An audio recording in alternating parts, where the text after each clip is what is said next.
I got so much motherfucking design on right now. Break it down, bring it back, make it clap. I got 3 old thoughts, new guap, where that dick, bitches on my line, and you know.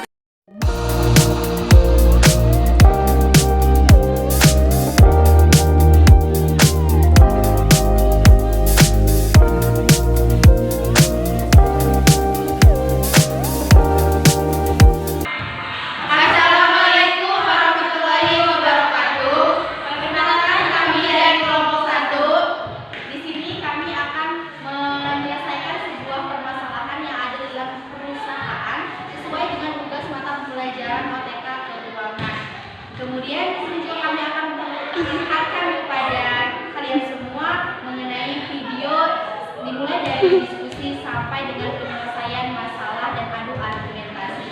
Selamat menyaksikan.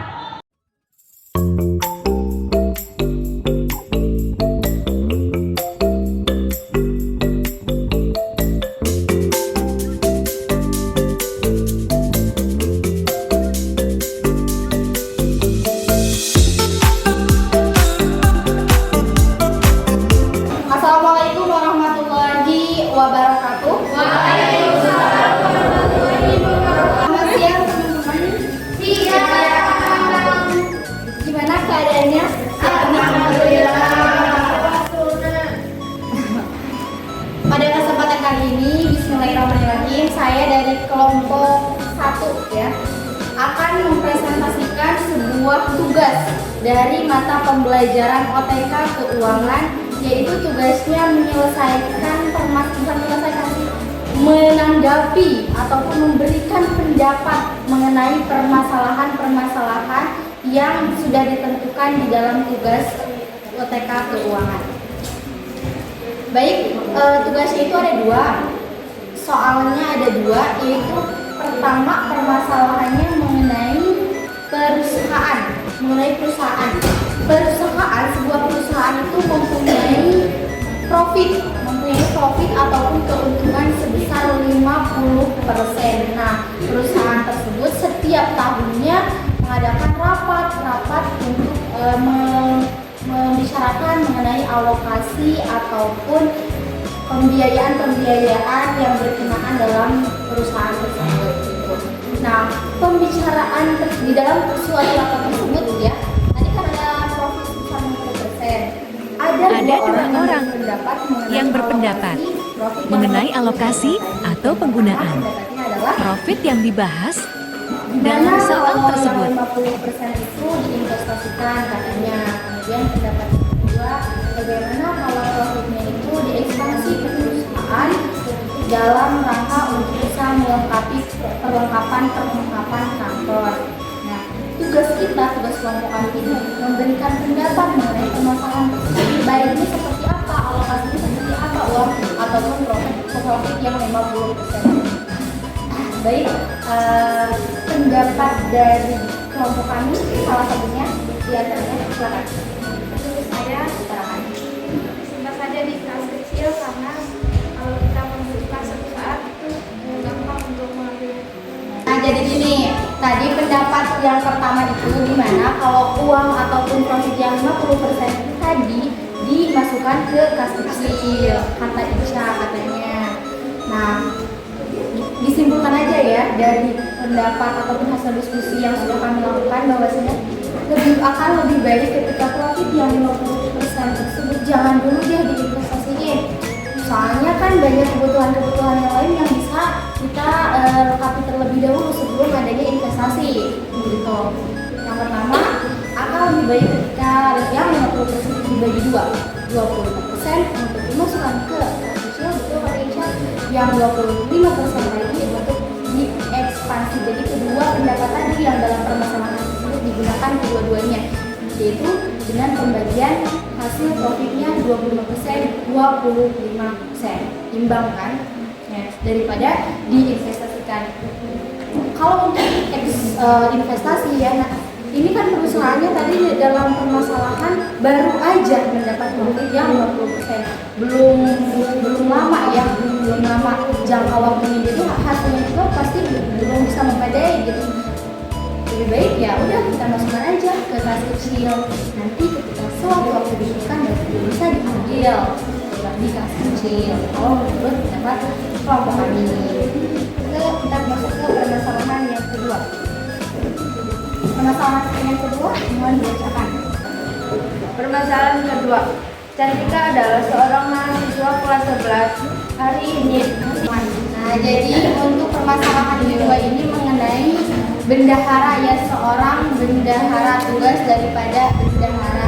Di sini tertera bahwasanya Cantika, ya, yang berperan di sini adalah Cantika. Katanya Cantika ini terpilih menjadi seorang bendahara. Dan seorang bendahara mempunyai tugas-tugas ya tertentu. Di antaranya yang pertama, mengatur ataupun menentukan jumlah setoran, baik itu uang per minggu ataupun per hari sesuai dengan ketentuan kelasnya masing-masing. Di sini tugas kami untuk bisa memberikan pendapat serta alasan daripada tugas-tugas dari seorang bendahara.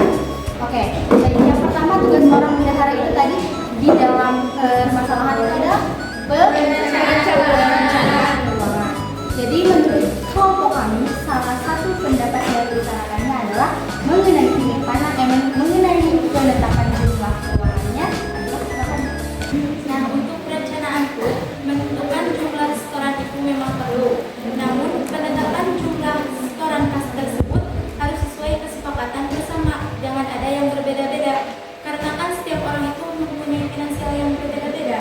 Nah, gitu. Jadi kata Rizky katanya di dalam penentuan jumlah setoran dalam kelas kebendahara itu harus disesuaikan dengan keadaan dan kondisi setiap orang-orang yang berada dalam kelas tersebut gitu. Setiap orang pasti punya finansial yang berbeda-beda, jangan sampai ada yang merasa keberatan. Itu pendapat dari Rizky. Kemudian kami juga menyetujui pendapat dari Rizky gitu. Di penyetoran keuangannya harus disesuaikan dengan keadaan dan kondisi setiap individu siswa-siswi yang berada di kelas tersebut gitu. Kemudian yang kedua, tugas seorang bendahara yang kedua adalah menganggarkan. Jadi silakan untuk dibacakan untuk penganggarannya. Penganggaran itu penting, begitupun yang ada di kelas. Harus jelas anggarannya dipakai untuk apa aja, supaya nanti kita bisa tahu pemasukannya berapa, kalau ada kekurangannya berapa, kalau lebih digunakan untuk apa. Untuk penganggaran, ya, tadi katanya harus diapakan? Anggar itu apa? Anggaran dana. Anggar bisa dikelompokkan kebutuhan apa aja yang ada di dalam kelas gitu. Tadi kan yang pertama ditentukan dulu jumlah setorannya, kemudian sudah ditentukan baru dianggarkan kebutuhan apa ya nih yang diperlukan di sekolah, di dalam kelas khususnya, ya. Misalnya kebutuhan sur ataupun yang lain sebagainya itu dianggarkan supaya apa? Supaya tahu uang ini dialokasikan kemana aja, untuk apa aja gitu. Terus kekurangannya berapa ataupun pemasukannya berapa, itu pentingnya penganggaran. Khususnya ini dalam sebuah organisasi kelas. Kemudian yang ketiga, tugas dari seorang bendahara adalah pemeriksaan keuangan dari pendapat-pendapat yang sudah kami kumpulkan serta alasan-alasan mengapa kami mengutarakan pendapat yang tadi sudah disampaikan. Sekian presentasi dari saya. Dapat kami simpulkan bahwasanya permasalahan nomor 1 dapat diselesaikan dengan 50% profitnya itu 25% untuk bisa dimasukkan ke kas kecil, yang 20% itu diekspansi ke perlengkapan kantor yang perlu diperbaiki ataupun dilengkapi. Yang permasalahan kedua yaitu penting sekali tugas-tugas bendahara itu dilakukan dengan tepat, dengan cepat, dan dengan penyimpanan yang aman. Untuk presentasi yang tadi, dari presentasi yang kami utarakan tadi, apakah ada yang ingin bertanya atau ditanyakan? Silakan, kalau ada yang ditanyakan boleh ditanyakan.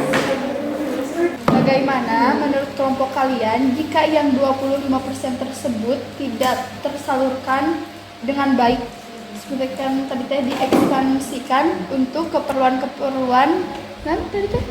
perusahaan. Tekan ekspansi mah sepertos ngadamel di cabang-cabang gitu.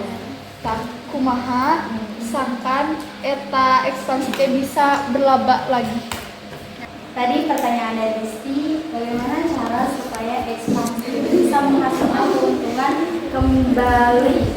Yang pertama, tadi kita harus tahu dulu nih, apa yang dimaksud dengan ekspansi. Ekspansi dalam perusahaan itu berarti menyalurkan dana ataupun meninggikan dana untuk bisa melengkapi atau memperbaiki serta membuka cabang-cabang baru dalam sebuah perusahaan. Bagaimana supaya si ekspansi tersebut berhasil, intinya menguntungkan ya bisa menguntungkan lagi. Caranya adalah dengan membuka cabangnya itu harus diperhatikan. Pembukaan cabang dalam sebuah perusahaan harus dilakukan dengan melalui riset terlebih dahulu. Apakah riset ini menunjukkan bahwasannya peluang untuk bisa menguntungkan itu ada atau tidak? Jadi diperlukannya riset sebelum sebuah perusahaan mengekspansi uang ataupun alokasi dana untuk bisa membuka cabang baru, harus diriset terlebih dahulu. Misalnya ekspansi itu dalam perusahaan diartikan sebagai penyaluran dana ataupun penyuntikan dana untuk bisa membuka cabang baru, baik untuk perusahaan kita sendiri. Misal nih, kamu mau buka usaha nih, buka usaha kecil-kecilan, misalnya seblak ya. Kemudian ada dana lebih nih, profit ataupun keuntungan lebih. Nah, gimana sih supaya mendapatkan keuntungan lagi? Apakah saya membuka cabang yang baru, membuka usaha seblak yang baru di tempat yang lain gitu untuk bisa menghasilkan keuntungan kembali? Nah, itu yang dinamakan dengan ekspansi. Ya baik. Untuk presentasi kali ini kami tutup ya. Mohon maaf sekali banyak kekurangan dan masih banyak yang harus diperbaiki. Kita tutup ya dengan bacaan hamdalah bersama-sama. Alhamdulillah. Wassalamualaikum warahmatullahi wabarakatuh.